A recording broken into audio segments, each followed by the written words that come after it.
나의 사명은 신령한 영의 세계에 대하여 예수 그리스도의 가르침을 통해 배운 것을 깨우쳐주는 것이다. 곧 지상세계에서 잘못 알고 있는 것들을 모든 이치로나 현실로 확인케 해주고 그 가르침이 잘못되었다는 것을 깨우쳐주는 것이다. 알고 보니 종교의 가장 큰 골자, 뼈대가 되는 기본 교리가 사대교리였다. 심판에 대하여, 부활에 대하여, 이상세계와 천국에 대하여, 메시아 재림에 대하여, 이 세상을 창조한 하나님의 목적에 대하여, 구원에 대하여, 영에 대하여 가르쳐 주셨고, 이 세상의 존재 가치와 그 이치와 법칙에 대하여 깨우쳐 주셨다. 예수님은 불을 진리로 표현하며 일생을 외치다 가셨다.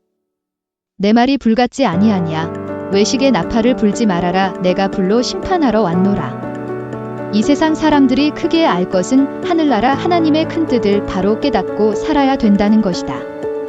하나님께서 예수님을 통해 말씀한 진리를 근본으로 깨닫고 사는 시대는 곧 하늘의 지상 뜻을 실현하는 시대라 하겠다.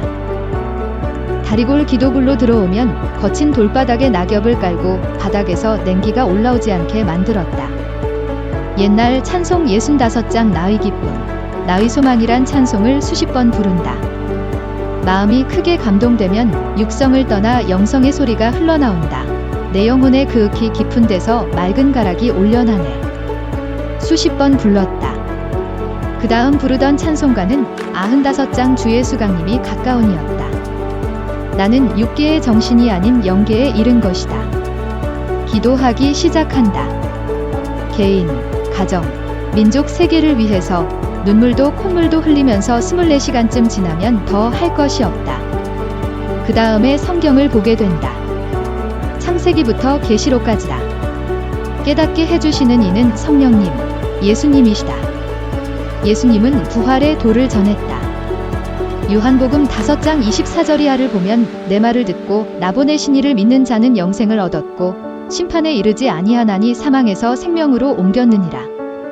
진실로 진실로 너희에게 이르노니 죽은 자들이 하나님의 아들의 음성을 들을 때가 오나니 곧 이때라 듣는 자는 살아나리라. 부활이라는 것은 그리스도 구세주, 하나님이 그 시대 보낸 자를 믿는 것임을 깨닫게 되었고 정신적 부활, 영적 부활을 말하는 것임을 알게 되었다.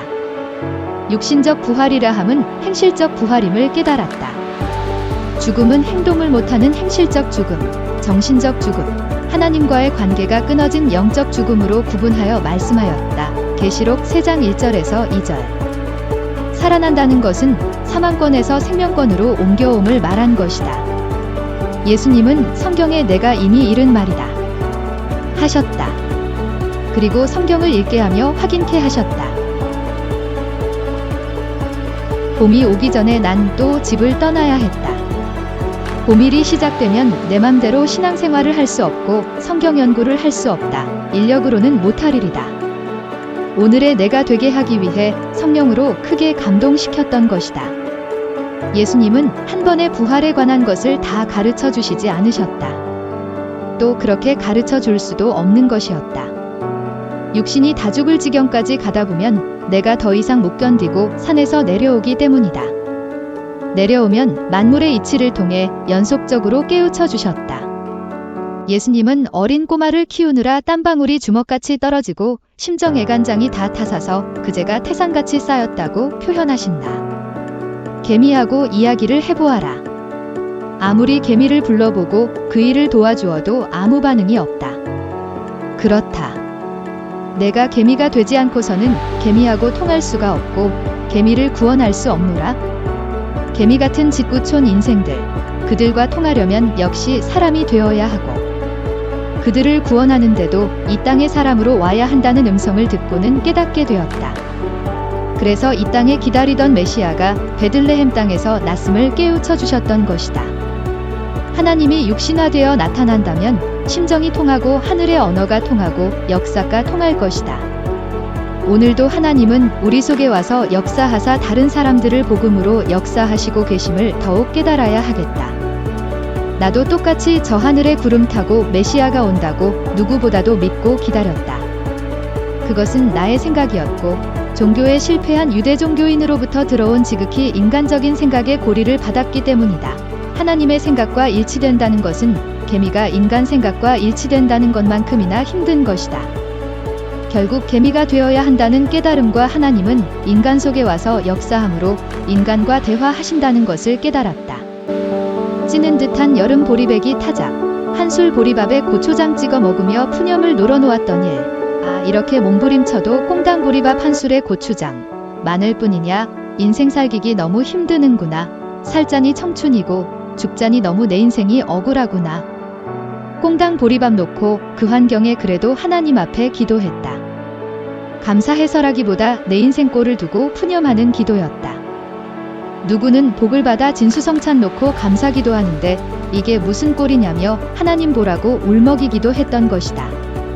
똑같이 하나님을 믿으면서 빈부의 차이가 너무 난다고 그리고 하나님을 잘 믿는다고 하는 자가 사는 꼴 좀 보라고 땡볕에 주저앉아 기도를 한 셈이었다. 그때 긴생이 그 얼마나 맛있게 먹고 사느냐가 문제가 아니고 그 얼마나 의롭게 사느냐가 문제다. 이렇게 사는 것이 인생의 최고의 가치다라는 하늘의 음성이 들렸다. 뒤통수를 쇠뭉치로 맞은 듯 머리가 찡했다. 잠언의 무지한 말로 나를 거스린다는 하나님의 말씀이 생각난다. 하나님은 나를 건강의 초인이 되게 하여 역사를 띄고 하늘을 증거케 하는 자가 되도록 최고로 건강을 신경을 쓰셨는데도 늘상 사랑을 받았는데도 그 사실을 몰라서 인생의 얼굴을 찌푸리고 살았던 것이다. 하늘의 심정을 썩인 것을 이 순간에도 얼굴을 땅에 대고 엎드려 회개하고 싶은 심정이다. 내가 두 팔이 아프도록 두 다리가 구부러져 안짱다리가 되도록 인생 뼈저린 고통과 번뇌를 안 겪었더라면 어찌 나를 따라오는 자들과 지구촌의 인생들의 마음을 감히 알았으랴. 또 그렇게 팔다리가 저리도록 무쇠같이 긴긴 날에 일을 하지 않았더라면 오늘날 초인의 팔다리가 되어 세계사에 나에게 맡긴 싱싱한 일들을 할 수가 있었으랴. 땡볕에 야생마처럼 그 넓은 운동장을 누비며 뛸 수가 있었으랴.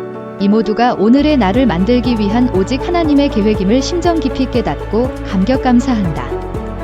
그리고 과거에 힘들었을 때 투덜대고 하나님을 거스린 것을 지금도 불초한 몸은 엎드려 주 하나님께 빌 뿐이다. 오직 하늘과 땅을 향한 나의 집념을 담아 들고 싶은 시가 있다면 문화시이다. 한 조각 기왓장에 천년 꿈을 어여 싣고 나는 날마다 소망으로 누져간다. 나는 말보다 실천이다. 몸은 작지만 다 이해되고 눈은 작지만 이 세상 저 세상 다 꿰뚫어 본다. 손과 발은 철장 같아서 내 인생에 쓰고도 남는다.